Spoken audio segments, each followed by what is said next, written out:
এই ভিডিওটা মাস 2 আগে তোলা, তখন অবশ্য পোস্ট করা হয়নি, তাই এখন করছি। ভিডিওর শুরুতে এরম অগোছালো ঘরদোর রয়েছে, তার কারণ আমি তখন ব্যাকপ্যাক করছিলাম।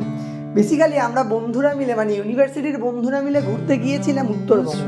ইউনিভার্সিটির বন্ধুদের সঙ্গে এত দূর এত দিনের জন্য কোথাও ঘুরতে যাওয়া আমার এই প্রথম, বাকিদেরও তাই। সবাই সবার মতন করে চলে এসেছিলাম শিয়ালদা স্টেশনে। সেখানে মিট করেছিলাম এবং সেখান থেকেই ছিল আমাদের ট্রেন, রাত্রির 11:20 পদাতিক এক্সপ্রেস। আমরা যেখানে থাকি সেখানে তো হই হল্লা হবেই, ফলত ওই কামরাটা আমরা বেশ জমিয়ে দিয়েছিলাম।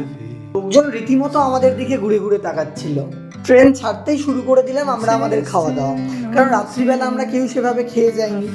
সেখানে অনেক কিছু খাবার ছিল, সবাই সবার বাড়ি থেকে কিছু কিছু তৈরি করে এনেছিলাম বা কিনে এনেছিলাম। সেই মুহূর্তে আমাদের প্রত্যেকের এক্সট্রিম এক্সাইটমেন্ট কাজ করছিল।